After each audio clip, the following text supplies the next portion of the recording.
On a full moon night, Vincent hears the sound of a baby crying outside his property. When he reaches the door with his axe, he deduces that someone might be trying to rob his house. He shouts that he is a hunter, warning that the thief has chosen the wrong house to rob. As he checks the surroundings, he notices that all his traps have been disabled. Therefore, the hunter believes that the intruder is not an ordinary person, but he decides to confront them anyway. However, when he reaches the place where he heard the sounds, he finds no one. The hunter attributes this to the fact that he had recently learned that he couldn't have children. After all, these hallucinations began right after receiving that news. But then, he actually finds a baby on the ground. Vincent's wife comes to see what happened, and he explains that this is their baby. From that moment, magic started to exist. And when the baby gestured for the first time with its hands, rain began to fall, causing the dry land of the village to feel the splendor of the water. To show joy for the event, the villagers began to sing cheerful songs throughout the village. Moreover, this new being defended the village from all threats, using only its mysterious power. Although it provided great help to the village, it continued studying to contribute even more to the villagers' well-being. As a result, the people turned the powers of this being into myths and called them a wizard. After this, Vincent goes to his son, who is reading this story, and Chiron asks his father how he can use magic.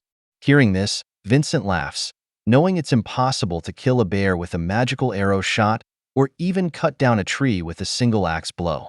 Meanwhile, two boys talk about Chiron, curious about the book he's carrying.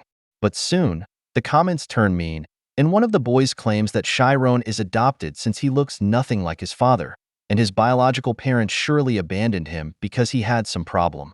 Vincent gets angry, but Chiron remains focused on magic. To cheer up his son, Vincent tells him they will buy some fruit in town as a reward for helping him at work. When they arrive in town, the boy is dazzled by the place. Vincent asks the boy to stay at his grandfather's shop while he runs the errands. At the shop, the boy begins to help his grandfather at work, but soon gets distracted talking about magic. His grandmother, Martin, doesn't understand what he's talking about and confuses magic with Manga. Chiron corrects her and points to his magic book. Then Martin understands what her grandson is talking about, but she admits she doesn't know much about magic and suggests Chiron go next door to the bookstore to learn more. The boy heads to the store immediately, leaving Martin behind with his book. Once at the library, the owner notices Chiron touching some expensive books and tells him to step away from that shelf because those books aren't for common people. During this exchange, a noble arrives at the store and asks the librarian for the books he ordered. Chiron seizes the opportunity to sneak a peek at the books, but realizes there's nothing special in them. After leaving the shop, he decides to follow the noble to see where he will take all those books. He witnesses the noble dispatching the books. Chiron notes that his father must have gotten his book for free at this place and, remembering his social class, he complains about the difference between himself and a noble. Lost in thought, he inadvertently enters an area he shouldn't. A guard orders him to leave, as beyond those gates lies the noble district. Another guard notices the boy looks a bit suspicious. They mistake Chiron for a messenger boy for thieves and decide to take him with them, but Chiron quickly manages to escape. As he passes a specific spot, he overhears some people discussing suspicious matters and deduces that the place must be a magic school. Someone announces that they will show magic if the others can answer a question. The person then asks what the primary talent is to learn magic. Everyone gives different answers, but none are correct. The person reveals that the most important talent to learn magic is vision. The teacher gives an example. 1 + 1 = 2. However, people didn't always know the answer to this simple question, but after a group of people studied hard and managed to prove that the sum of these two numbers equals 2. With that, the teacher explains that they can solve this basic math question without using complex proofs because it is a rule that has existed for a long time, and they take it as an absolute truth. Since magic also has some pre-established rules, they must use vision to understand it better. At that moment, Chiron is left speechless. As he explains everything, the man behind the lesson notices Chiron's presence and asks him to share his opinion about what he just heard. Chiron hesitates, wondering what to do, but ultimately decides to climb the wall and join the class, feeling that if he missed this opportunity, he might never get another like it. Noticing the boy's clothes, the students realize he is a commoner and complain to the headmaster, saying he shouldn't be there among the nobles. However, the headmaster goes against the students' opinion and invites Shiren to join them. Shiren then says that he wants to see magic in person, as he has only ever seen it in books. Upon hearing this, the nobles insist that a commoner could never read a book about magic, but Shiren simply continues asking to see some magic in front of him, even if it's something simple. Then, Miri says she will show them wind magic. As she does so, everyone is lifted into the air, and Shiren becomes scared of the landing. However, the headmaster saves him before he can fall and asks what they thought of the small magic demonstration. Shiren is amazed by his first encounter with magic and asks more about it. The students around him frown at the boy, thinking his attitude is somewhat disrespectful toward the headmaster. However, Miri decides to answer the boy. He explains that magic is something far beyond common sense, as it is actually a mental action that explores the truths of a specific phenomenon. Seeing that Shiren doesn't seem to understand, the headmaster feels a bit concerned. But Shiren adds to Miri's explanation, stating that the fact that this phenomenon is unusual makes it an absolute truth. Hearing this, the headmaster asks if Shiren read that line from one of his books, but Shiren replies that only common things are in books. After all, the ideas of many great geniuses were criticized and considered unconventional, but in the end, those same ideas became recognized as a new common sense. For Shiren, he believes that the truth is hidden in what people consider ordinary. After saying this, the boy asks the headmaster how he can learn magic.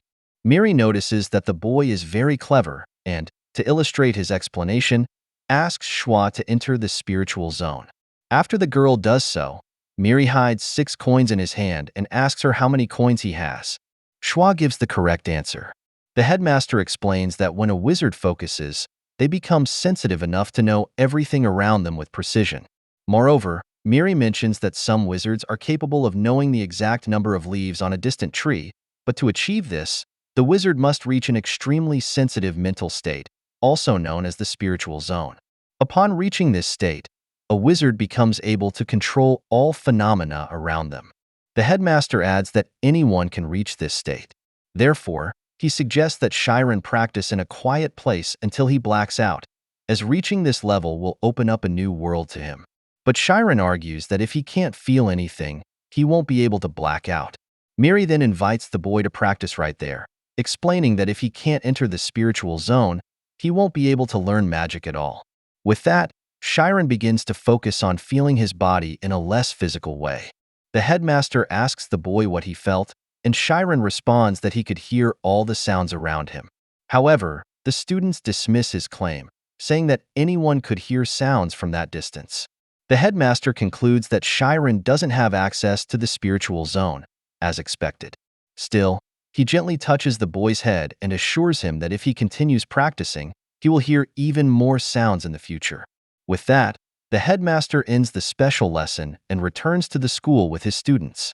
On the way, he laments for Shiren, thinking that if the boy had been a noble and received training from a young age, he would certainly be on par with his students. Meanwhile, Shiren decides to climb back over the wall, declaring that the training from the headmaster worked because he managed to become one with everything around him. Shiren claims to have heard a very loud sound and wonders if this is the spiritual zone. Moreover, he feels as if his body has been divided into many pieces and scattered across the world. At that moment, Shiren freezes, and as he begins to tremble in despair, he feels as though he could leave his body and become one with infinity. Running through the city, he bumps into a man, quickly apologizing for the inconvenience. Nevertheless, the man becomes irritated by Shiren's lack of awareness. Grabbing him by the shirt, the man says that when someone makes a mistake, they must compensate the person they wronged in some way. Shiren apologizes again, but the man insists that an apology isn't enough. He then asks the boy if he is part of the wolf gang that wants to kill him. Amid this confusion, a girl named Amy interrupts and asks what's going on. It's explained that the boy was possibly trying to kill the man, so he's just punishing Shiren. The boy, in turn, denies this and says he only bumped into the man. One of the men becomes enraged and attacks Shiren, accusing him of lying. The man then declares that the boy will have to compensate them by bringing them his mother. Hearing this, Shiren's eyes change completely, showing his anger at the man's last remark. The man then strikes him again, calling him arrogant. Seeing that the boy is being beaten violently, Amy commands them to stop and rushes over to check if Shiren is okay. One of the men distances himself, claiming he didn't touch the boy. Amy tells them they should stop mistreating the boy from now on, but one of the men insists he will beat the boy and sell him to a village in the south. He also says they don't need to worry about the boy's disappearance, as he's not from a noble family. Hearing this, Shiren mentally calls out to his father and mother. Amy explains to the men that if they want to sell the boy as a slave, he must not have any imperfections. She suggests they inspect Shiren to see if he's fit to be sold as a slave. Misunderstanding her, the men order the boy to remove his clothes for the inspection. However, Amy realizes they've completely misunderstood her true intention, which was only to check Shiren's face. At that moment, a fly begins buzzing near one of the men's faces. Shiren feels the spiritual zone taking over the environment around him again and recalls when the headmaster performed the wind spell. The man grabs his shirt again, threatening to hit him. But this time, Shiren sends a gust of wind at him, causing the man and his companions to fly up into the air. Shiren watches them in astonishment at what he just did, and with their fall, all the men deservedly break their bones and begin crying out for help. One of the men approaches Shiren, asking him several questions about what just happened, wondering how a boy like him could use magic without being a noble. Noticing people approaching, Amy quickly leaves the scene with impressive agility. Shiren decides to leave the tense atmosphere as well, knowing no one would want to hear him out after what he had done. He starts to realize that the world is a cold place. When he gets home, Amy is furious at having been bested by a mere kid. Meanwhile, her father notices that his daughter returned home earlier than usual and asks if she's been skipping classes again. Amy, in her arrogance, claims that she has already learned everything she needs to, so attending class is no longer useful or fun. Hearing this, Choran merely laughs at her arrogance and says that even though she's smart, she will end up in trouble if she continues behaving that way. Despite this, he notices his daughter didn't even try to argue back, leaving him somewhat confused. Amy talks to her father about magic, but he doesn't understand her intent. She asks her father to introduce her to someone who works at the Magic Academy so she can enroll there. After some time, Vincent returns home looking for his son, but his wife informs him that the boy went to collect wood in the logging area. Hearing this, he realizes it's snowing heavily and his son shouldn't be out there. So, Vincent decides to go look for the boy himself, recalling how his son had disappeared on a similar occasion in the past. At that time, Shiren had claimed he merely got lost. Meanwhile, the boy continues chopping wood and remembers the day he managed to use the Advent magic. Shiren admits he hasn't been able to trigger it again since that day, as he only managed to use it unconsciously. Although he doesn't know exactly how to wield his magic, he is still capable of entering the spiritual zone naturally.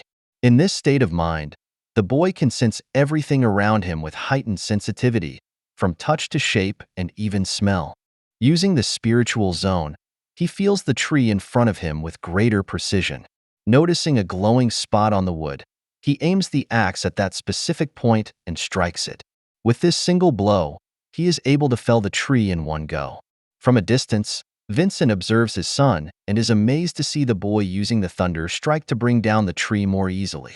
Shiren, on the other hand, says this is the first time he's managed to pull off the thunder strike, just like the magic he used that day. With that, he understands that he needs to seek more knowledge if he is to master these techniques without relying solely on luck. 3 years after that day, he continued training until he could perform the thunder strike at will. He then realizes that he's been in the spiritual zone for 5 hours. Thus, Shiren feels as if his body has become one with nature. Even though he's been in this state for 5 hours, he still feels it's not enough to fully experience all the stimuli of nature. Shiren recalls a conversation he had with the headmaster of the Magic Academy, where he said that entering the spiritual zone is like stepping into a new world. Reflecting on this description, Chiron now confirms that it makes perfect sense, as the phrase different world truly describes the feeling of being in the spiritual zone. After this, he decides to gather his belongings and return home. Upon arriving, he notices a few white horses and a carriage at his door and deduces that they have visitors. When he enters the house, his father tells him to greet the visitor, who turns out to be the head butler of the house. The man introduces himself to the boy as Timorin and explains that he is there specifically to see Chiron. Hearing this, the boy remembers that his family is of the kingdom's second noble class, which makes it strange that they are seeking him. Timorin approaches him and asks if he knows how to read. Chiron explains that he has been reading since he was young. The butler then proceeds to search him. Chiron, confused, asks what he's doing, and Timorin says that Chiron has a good reputation and knows how to read, even though he is the son of a simple woodcutter. After this, Timorin invites the boy to work at the house, and the job involves removing books from the large library in the estate. Since there are thousands of books to be moved, Timorin explains that the job will take about 2 years. While others will assist in the task, the division will still be managed by the two of them. Hearing this, Chiron deduces that these books must contain the knowledge he needs to become a wizard. However, Timorin clarifies that only the boy and his family will know about this job. If any of these books leak out, Chiron and his family will be killed. Chiron now understands why his parents seem worried about something. Despite Timorin's stern warning, he reassures that the boy will be well compensated with a significant amount of money to account for the danger to his and his family's lives. Moreover, he guarantees that they will receive more money than they could ever earn by hunting. Vincent is offended and asserts that he isn't considering Timorin's offer solely for the money. He's also thinking about his son's future and the opportunity for Chiron to achieve his dreams. Hearing this, Timorin laughs at the boy's father, stating that Chiron doesn't stand a chance at having a successful career in anything. He continues by accusing Vincent of only accepting the deal for financial reasons. Otherwise, he wouldn't allow his son to be used for this job. Vincent responds that he only agreed to the job because the butler promised that Chiron would have the opportunity to read the magic books. Timorin confirms that he did indeed say that, but he adds that, even though the boy can read the books, he won't be able to monitor him all the time. Vincent then recalls seeing his son reading a book as a child, after his mother had taught him a few words as a whim. At the age of 6, the boy began reading books and learning things on his own, without the help of Olena. Realizing this, they started to suspect that Chiron might be the child of some noble. Vincent starts to feel guilty, thinking that if the boy had been raised by a noble family, he would have gone to school and had a much better future. But soon, snapping back to reality, he affirms that Chiron is his son. Vincent explains that the son of a woodcutter must learn to work in the mountains. However, when Chiron followed this natural law, he became very scared. Remembering the first time he saw Timorin, Vincent had decided to offer his son to help with his work, thinking that since the boy could read from a young age, he could assist Timorin. But returning to the present, Vincent expresses regret for begging Timorin to give his son this job, as things didn't turn out the way he had imagined. After saying this, he orders the butler to leave his house immediately. Noticing the rising tension, Chiron takes action and decides to accept the nobleman's job. Timorin reaffirms his previous warning, ensuring that the boy will be killed if any rumor about the job spreads. But Chiron insists, promising that he will never let anything leak. Moreover, Chiron states that he will bear no resentment towards Timorin if things go wrong. The noble informs them that he will return in a week, giving the boy time to think it over. However, Timorin makes it clear that once Chiron enters the mansion, he won't be able to leave until the job is done. After this, the noble departs. This prompts Vincent to complain to his son, asking why he accepted the job. He's willing to take full responsibility for Chiron if he refuses the job, but the boy looks at him with a smile and thanks him for giving him this gift. In response, Vincent embraces his son and promises to protect him at all costs. A week passes, and as promised, Timorin returns to the house with a contract. Chiron's entire family signs the document. Then, the boy is taken to the mansion, and along the way, he imagines his parents worried about him. Chiron tries to reach out to them with his hand, but to no avail. However, he reassures himself that this job is an excellent opportunity for his life, even though he will be surrounded by people of great power and influence. He questions whether he will truly be able to survive the next 2 years. If you like this video, please subscribe, leave a like and comment for the next part.